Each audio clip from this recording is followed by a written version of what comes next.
pokoknya ada spare gitu kalau misalnya misalnya 2 kilo lebih sekian kilo. Masih dianggap 2 kilo. Masih dianggap 2 kilo. Tapi kalau buat diekspor buat diekspor kiriman luar negeri, Sejam. itu 0,01 aja udah masuk 1 kilo, pembulanannya ke atas. Jadi 3 kilo gitu. Jadi 3 kilo. Kok jahat sih? Begitu Pak, nggak pengertian dia Pak. Kan sisinya dikit Pak, padahal. Ya pokoknya itu karena kita pun sendiri ditagihnya itu 3 kilo. Itu suara apa sih Pak? Attitude Pak?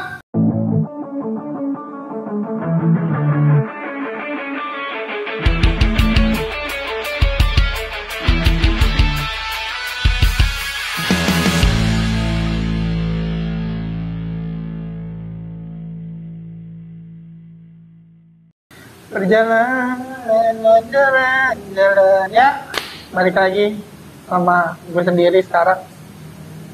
Nggak tahu teman gue kemana, mungkin dia capek jadi MC. Bentar lagi kayaknya dia bakal kena. Oh Pak. Oh ya biasa lah Pak, namanya juga karyawan dari jauh. Iya. Dari Surabaya dia, karena dia kan yang ngurusin bagian-bagian dari chatting Surabaya dia yang ngurusin. Ya masih untung ada orangnya, si Napes. Gimana Pak perjalanan Pak? Banget ya, ini masih napes Pak. Udah disiapin. Harusnya sih tadi sore ya. Kan saya mah ngikut Bapak aja, masih utuh. Buru-buru katanya, oh cepetan. Biasa Pak, dia kan masih jomblo. Buat teman-teman yang masih single nih, teman saya jomblo. Promosi nih ceritanya. Ya, Sedih banget kayaknya. tolonglah ya, ditolong. Oke, sampai di mana tadi? Terutama cewek-cewek yang suka Jepangan nih, teman saya expert. Apa Dewips ya? Ngomong bahasa Jepang dia bisa. Karena kan dia emang aslinya Jepang Pak. Iya. Ya mau gimana? Itu kalau misalnya dilihat kakinya tuh bawahnya ada tulisannya made in Japan. Udah opening belum nih? Udah, cok. Ya udah kita opening lagi. Nggak usah. Ya semuanya kembali lagi di channel kami di segmen kompor ngomongin ekspor. Ya mohon maaf untuk cosplay jadi MC-nya ada gagak. Setelah tadi pesan macet Pak di jalan. Nah, saya mah cuman manusia Jadi, biasa Pak. Keretanya datangnya siang Pak. Telat saya. Yang telat keretanya apa Bapak? Mesennya pagi ceritanya, cuma telat mesennya. Ya, masih bersama gua, Pras. Asal jangan telat cabut aja. Yang masih. Taruh opening dulu ya. Opening dulu. Silakan Pak. Masih sama gua, Pras, selaku yang masih cosplay jadi MC, yang udah jadi pouring, dan masih dengan bapak yang tadi udah opening katanya. Ya, yang tadi sendiri sekarang berdua dengan Kori. Ya. Ngomongin apa ya, Pak? Tadi nggak Biasa, kepikiran di jalan. Ngomongin ekspor-ekspor Lu Pak, juga kan udah begini. dibikinin Pak. Ini coba bukan YouTube. Gimana sih? Mana ini? Oh, ini baru dikirim Pak. Udah Pak. Suka begitu dia lamanya. Oh kan, kesel kan emosi. Ya, mohon maaf. Editor berkelas, tidak jeduk. Emang kalau resiko kalau telat diomelin Pak. Iya Pak. Biasanya kalau telat mau panik ya. Iya. Ini mau diomelin. Jawab pertanyaan lagi nih. Apa ini pertanyaan apa ditanya nih Pak? Pertanyaan nih. Ini kadang suka ngeprank Pak. Orang lagi diam-diam tetap Ini ngapain dipindahin di sini? Kan waktu itu minggu lalu di sini. biarin Pak, dia bisa pindah pas sesuai Nah, ke sini kemauannya. biar wangi. Ini bau knalpot. Oh, Jadi naik Bukarbit. motor. Kita lanjut Pak. Yang sebut merek. Ya, nih ada yang nanya nih. Ada yang nanya nih. Ada yang nanya nih. Ada yang nanya nih. Bang, ada yang nanya nih Bang. Siapa ya gitu tuh? Ingat-ingat. Kamu nanya. Enggak lanjut Pak. Bang, cara perhitungan dimensi atau kilo paket gimana? Nah nih, gue jelasin lebih dalam di sini. Karena banyak orang yang salah perhitungan nih masalah kayak gini. Dalam banget, Pak.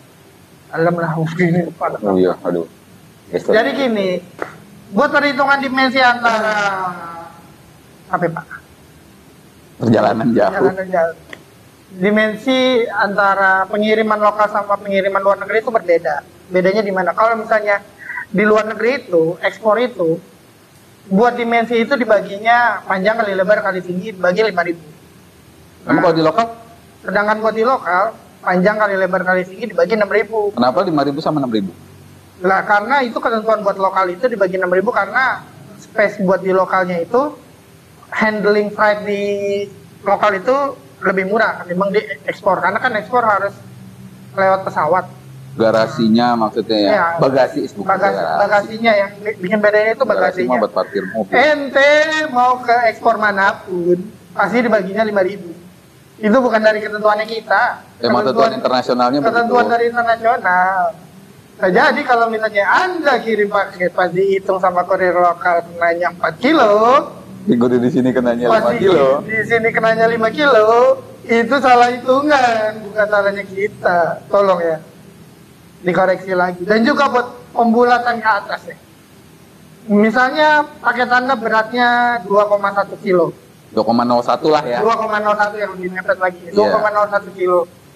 Sementara kalau misalnya di lokal itu dia tuh ada sebutannya apa sih? Sebutannya itu kayak Masa tenggang. bukan masa tengah, memang bukan. Sebutannya kayak ada, pokoknya ada spare gitu kalau misalnya lebih misalnya 2 kilo lebih sekian kilo, Masih dianggap 2 kilo. masih dianggap 2 kilo. Tapi kalau buat diekspor buat diekspor kiriman luar negeri, Sejam. itu 0,01 aja udah masuk 1 kilo pembulatannya ke atas. Jadi 3 kilo gitu. Jadi 3 kilo. Kok jahat sih? Begitu Pak, nggak pengertian dia Pak. Kan sisinya dikit Pak, padahal. Ya pokoknya itu karena kita pun sendiri ditagihnya itu 3 kilo. Itu suara apa sih Pak? Attitude Pak? Otak lo error, bukan jamnya. Nah pokoknya gitu lah Pak, kurang lebih ya Pak. Malum ya Pak, Iya, editor saya nggak Pak, apa-apa. emang suka gitu Pak. Nggak Suka punya. random Pak. Nggak punya tenaga Pak, lagi lelah berat. Ya pokoknya kayak gitu. Makanya buat pengiriman, kalau misalnya orang kirim paket ke tempat kita melalui kurir lokal dan perhitungannya beda, ya emang dasarnya udah beda. Emang hitung-hitungannya udah beda. Emang hitung-hitungan dasarnya udah beda. Gitu. Emang kalau kirim di kita itu segampang kirim lokal. Cuman, iya cuman kalau perhitungannya, ya perhitungannya ikutnya ketentuannya internasional, nggak bisa ikut ketentuannya lokal. Ya kan kirimnya ke luar Pak. Nah, iya. Iya. Ini ngomong-ngomong udah ditimerin belum nih Pak? Kemarin apa? Ditimerin? Mau pulang. Baru Enggak. datang. Hanya aja. Saya kan nunggunya tadi lama nunggu Bapak. Iya sih benar. Jadi gitu, kalau untuk perhitungan dimensi memang berbeda sama kiriman lokal. Iya. Ya tapi nggak jauh lah ya, 5.000 sama 6.000 mah. Ya Ya. paling kalau di spare-nya di lokal 4, di ekspor 5. Ya kurang lebih lah, susul lah Nggak ya. 47. Ya, enggak sejauh itu lah. Oke, itu untuk menjawab pertanyaan anda sekalian ya, anda sekalian. Wih, ini ada lagi nih. Apa itu Pak? Pak, prosedur pengiriman barang pindahan. Pindahan. Atau Pindahan personal itu mau pindahan. Nih ya, PE Pak, PE. Oh, PE. Personal effect. Personal effect itu pada dasarnya Efeknya apa nih? Disable gitu, jadi slow gitu, apa seperti Kayaknya debugnya itu Pak blind Pak. blind ya. Itu kayak dia tuh Pak. Ya. Ya. Nah, jadi buat personal effect itu sebenarnya istilah dari barang pindahan yang tertinggal. Jadi misalnya Bapak ke luar negeri, bagasi itu maksimal misal 20 kilo. Tapi barang bawaan Bapak tuh 30 kilo. Jadi 10 kilonya nggak bisa ikut. Maka dari itu dikirim ke kurir internasional kayak kita gitu misalnya. Nah, ini kan misalnya emang pindahan nih Pak, ke rumah gitu, Ya, ada bisa. lemari, Bisa. ada bed. Nah, yang termasuk kategori barang pindahan ini yang pasti barang-barang umum yang ada di rumah lah ya, misalnya kayak TV, pajangan, Nah, ini meja, pajang-pajangan, kayak meja, Ini. bangku, kursi. Nah, semuanya itu bisa dikirim. sabun Pak, Sabun itu kan kategorinya kan barang komersil yang dipakai habis. nggak habis Kalau pakai. habis nggak dipakai. Nggak tahu kemana tuh, pokoknya nggak dipakai aja habis pokoknya. Habis dipakai. Nah, pokoknya gitu. Pokoknya barang-barang umum yang nggak habis dipakai, Nggak habis pakai. nggak dipakai habis. Iya. Nah, yang wujudnya itu kayak barang sehari-hari kayak pakaian, tas, sepatu. Nah, Iya. biasanya itu Resi. kan biasanya kalau kita kirim ke luar negeri kan pasti tujuannya ditanya. Ini tujuannya untuk sebagai apa? Sebagai konsumsi personal atau sebagai dijual belikan lagi atau sebagai barang pindahan. Nah, kalau kategori barang atau pindahan gift. ya, kalau barang pindahan itu ada beberapa dokumen yang harus dilengkapi, kayak misalnya paspor, terus tiket yang udah isu, terus sama alasan pindah ke luar negeri itu apa, karena pekerjaan, karena kuliah, karena Keluarga. ikut suami di sana, ya, pokoknya ada. Istri maksudnya. Ya, suami atau istri lah. Ya. Nah, Keluarga. iya, pokoknya ada surat yang menyatakan kalau misalnya keperluannya untuk pindah itu apa. Nah, biasanya kalau hal kayak gitu mintanya di KBRI, di KBRI apa nih sebutannya, Pak? Waduh, nggak tahu tuh. Coba dicek dulu. Kedutaan Besar Republik Indonesia. Oh iya benar. Nah, Kedutaan Besar Republik Indonesia yang ada di negara tujuan. Nggak Indonesia banget. Gitu. Mintanya di sana. Nanti bisa diurus. Biasanya keuntungannya personal effect itu nggak dikenain pajak biasanya. Cuman ada beberapa kasus yang dikenain pajak. Terus Karena? juga kalau dikenain juga nggak terlalu gede kayaknya, kecil. Karena ada menurut mereka tuh, menurut cukai negara tujuan, barang ini harus dikenain pajak. Gitu. Kalau buat masuk, kayak misalnya kayak TV atau apa. Oh, emang barang-barang yang misalnya emang awalnya ada pajaknya, kalau Iya. dikirim pada pajak dikenain pajak. Cuma nggak Iya, gede cuma kalau nggak dia gede. kirim langsung TV gitu. Nah, iya kayak gitu. Maksudnya Nah, begitu. Iya. Sama ketentuan regulasi dari sana juga sih. Kalau misalnya pajaknya di sana menurut mereka nggak dikenain pajak, ya udah nggak dikenain. Ya tergantung cukainya dia, semut-semutnya dia, Ya, cukai. padahal kan senang ya harusnya kalau pindah ya, nambah warga negara. Nambah warga negaranya, tapi negaranya maju. Ya, Ya, mau gitu. gimana Pak, mau ikut keluarga kan, ikut bini. Nih, Bini. ada yang paling berharga. Harta yang paling berharga Adalah keluarga. Iya. adalah keluarga. Benar. Nah itu untuk prosedur pengiriman barang pindahan. Itu walaupun barang serumah gitu bisa Pak? Bisa, kita pernah kirim barang satu apartemen, orangnya pindah dari Indonesia ke Bangkok, itu isinya mangkok, bukan buat Iya. Maromi. Iya. Pindah ke Bangkok itu satu rumah itu isinya ada TV, ada tiga PC, sofa, semua segala macam, terus ada meja pingpong. Dan ongkos kirimnya itu, menurut kita ya, itu udah nggak masuk akal. Karena apa? Karena ongkos kirimnya sendiri ngelebihin harga barang yang mau dikirim. Ya mungkin ada Historisnya, kayaknya sih ada historisnya Kayaknya gitu sih. ya. Apa Ya yang- kita mah ngikutin aja lah maunya customer kayak apa. Kalau misalnya dia maunya barangnya itu ya udah. Ya kan juga kan namanya barang pindahan kan pasti barang pribadi Pak. Udah Iya. capek-capek di sini masa nggak dibawa kan? Ya tapi kalau beli di sana lebih murah, ngapain dibawa? Itu udah terlanjur beli Pak biar nggak rugi. Maksudnya gitu. Nah itu untuk Mending prosedur. ngibahin ke saya, Pak. Itu untuk prosedur pengiriman barang pindahan. Iya, Seperti iya. itu. Berapapun banyaknya itu bisa dikirim. Kecuali kalau ada sabun muka ketinggalan itu nggak bisa dikirim, ya kan? Ya, Sabun muka, sabun, pokoknya pasta gigi, barang-barang konsumsi Ciki, yang dipakai yang ada di habis. kulkas. Ya, Tapi kulkasnya bisa kirim Pak. bisa. Kita mah apa juga bisa kirim, Pak. Yang penting siap nggak mau ongkos kirimnya. Nah kecuali dia nggak bisa dikirim. Nah, dia Regulasinya khusus. dari Jepang aja deportasi, Pak. Oh iya benar sih. Ya, langsung. Nah, nih ada lagi nih. Apa Pak, kalau misalnya paket dikirim itu dibongkar nggak sama negara tujuan? Nih gini. Kita klarifikasi dulu. Guys, kayaknya Kalau kita dari Dalam. pihak kalau kita sendiri dari pihak Indoshipping, kita tuh nggak pernah ngebongkar paket tanpa izin pengirim paket. Karena kalaupun emang mesti dibongkar, kita perlu cek barangnya. Karena ada beberapa negara tertentu yang benar-benar detail barangnya harusnya kayak apa, barangnya apa aja yang mau dikirim, harus di list barangnya satu persatu, dan itu kita pun harus izin ke pengirim, dan juga kita ada dokumentasinya, jadi videoin. di videoin, di foto isi paketnya, dan Oh. biasanya juga kita kalau ngebongkar itu by request dari ngirim, misalnya barangnya kelebihan berapa kilo dikit. Nah, mengirim pengen minta mas, di dalamnya ada ini tolong keluarin ya. Kita take out. Oh, misalnya kirimnya dia harusnya 5 kilo nih. Iya. Taunya 5,12. Nah, ya kelebihan dikit kan tuh. Nah, biasanya mas ini tolong dibantu keluarin ini. Nah, kita ikutin. Packing ulang gitu maksudnya. Kita repack, kita packing ulang. Terus juga kalau misalnya barang udah ada packing listnya, biasanya kita nggak kena bongkar lagi karena udah ada list barangnya gitu. Nah, kalau misalnya kita nggak bongkar, terus tiba-tiba ada barang yang hilang, itu berarti pihak customnya yang, karena ada beberapa negara itu kalau misalnya di customnya itu, kalau misalnya barangnya itu nggak bisa masuk ke negara mereka, Iya. biasanya tuh mereka langsung take out barangnya, yang lain dikirim.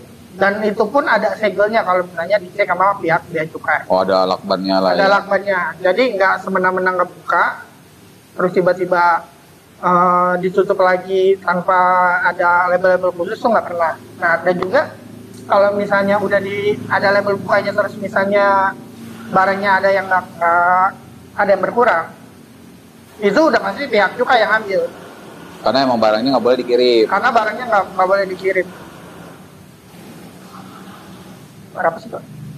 Mules ya Pak. Kayaknya. Ya dilanjut Pak. Biasanya kayak gitu. Nah, terus juga kalau misalnya ada banyak suka tuh yang tanya, mas ini kira-kira paket bakal dibongkar nggak sih? Ya kalau misalnya ada mencurigakan pasti dibongkar. Oh, misalnya kirimnya baju nih. Misalnya baju, tapi Anda selipin parfum di sana, ya masuk scanner laser udah pasti ketahuan. Terus Anda coba-coba kirim rokok, ditaruh di aluminium foil. Kan kalau masuk scanner tuh aluminium foil cuma gelap. Justru malah gelap malah ketahuan. Kok gelap? Nah ini kok gelap, apa dibongkar. Jadi kalau misalnya Anda pengen Jokesnya gelap. pengen tanya-tanya, ini kira-kira barangnya dibongkar atau enggak. Ya kalau misalnya Anda kirimnya normal-normal aja, mau dibongkar mau enggak itu pasti nggak bakal masalah. Biasanya tuh barang orang-orang yang nanya, mas ini barangnya bakal dibongkar lagi nggak? Biasanya tuh udah tanda-tanda tuh, dia kok bisa ngomong kayak gitu. Oh, itu tindak kejahatan. Kira-kira ada barang apa di dalam ini sampai dia ketakutan kayak gitu ya. Nah, kalau masih ketahuan sama kita, masih syukur. Masih di take out, kita kembaliin barangnya. Yang bisa dikirim-kirim. Yang bisa dikirim. Tapi kalau misalnya udah ketahuannya dilukai, barang yang nggak sesuai list sama invoice, barang Anda bakal diambil tanpa pemberitahuan. Nggak dipulangin? Nggak bakal dipulangin. Karena Anda masuknya penggelapan. Jadi barang yang nggak boleh ini diambil, tapi yang sisanya dikirim? Kirim. Tuh. Karena banyak kasus juga orang yang nyelupin rokok, sampai sono, teriak-teriaknya ke kita, mas kok saya kirim rokok nggak ada? Ibu dari awal ngomong nggak kalau ada rokok? Enggak mas, ya udah. Salah sendiri, kenapa nggak bilang ke kita ada rokok? Nggak jujur. Kalau misalnya dari awal bilang, pak saya nih ada rokoknya di dalamnya, bisa apa enggak?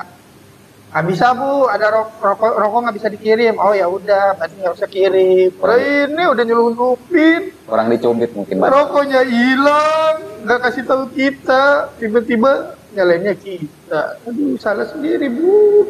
Apa? Berarti kalau untuk paketnya sendiri, kalau sesuai sama invoice nih, terus di-scan juga sesuai, Ya. berarti nggak dibongkar. Nggak dibongkar.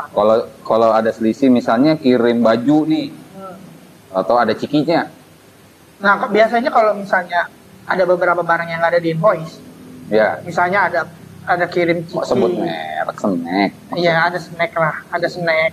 Ya, sebut merek, Nah, tadi terus- malah nama dia. Kalau misalnya ada snack gitu, kalau masih hal yang masih dimaklumin, mereka maklumin biasanya. Misalnya kayak kirim paket nih, kan kita namanya manusia ya, tempat lupa, iya kan? Ada pakaian, ada apa? Disclaimer diri sendiri kayaknya. Ya. Ada pakaian, ada apa? Tiba-tiba ada cotton bud satu nih, lupa kelis. Biasanya ada cotton bud satu, nggak apa-apa lah nih juga barang nggak berbahaya. Tapi kata tempat boleh lah ya. Iya. Ada orang ditusuk cotton bud. Lagian yang jadi masalah Ji, yang gue bingung. Emang di sana nggak ada cotton bud? Ya kan sekalian maksudnya Pak. Sekalian. Ya baik sekalian kirim kan. Mungkin cotton bud di Indonesia tuh Mungkin pas di Garut tuh rasanya sensasinya lain gitu. feelnya beda. Iya. Ya Lebih- kurang lebih kayak gitu. Lebih Makanya buat masalah bongkar-bongkar paket itu sebenarnya lebih banyak ke pihak custom. Jadi Kalau pasti kita- dibongkar. Iya. Kalau nggak sesuai sama packing list pas Iya, di-scan. betul. Kalau ada hal yang mencurigakan pasti dibongkar. Pihak custom siapa? Pihak custom negara tujuan atau Indonesia.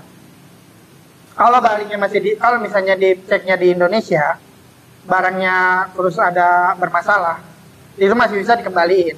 Ya, Cuman yang repot kalau udah di kalau negara udah sampai tujuan. negara tujuan, nah ini ntar ada nih prosedurnya kayaknya. Kayaknya Bapak nanya ntar ya Pak. Saya bisa bahasa masa depan dikit kayaknya Pak. Saya dari masa depan. Oh, Ya pokoknya untuk, gitu lah ya. untuk yang nanya nih, paketnya dibongkar apa enggak? Kalau packing listnya sesuai sama isi paketnya, pas di-scan aman, itu nggak dibongkar. Ya, Kalau ada yang miss, pasti dibongkar. Tapi tenang, dibongkar tapi dilakban lagi. Tapi ada segelnya nih, lakban Iya. bekas dari cukai mana? iya. Masih ada Oh. open and resell. Nah, Refill. ya paling yang diambil yang nggak boleh doang sih. Iya. Tapi ada beberapa negara yang yang nolak. Tolak Jadi semuanya benar-benar gitu? tolak semuanya. Loh. Makanya sebenarnya yang baik itu Amerika. Amerika tuh tetap ngejalanin, cuman kita pernah ada kasus kayak gini. Bukan kita sih. Jadi ada salah satu rekanan ekspor kita tuh, Sahabat ekspor. sahabat ekspor.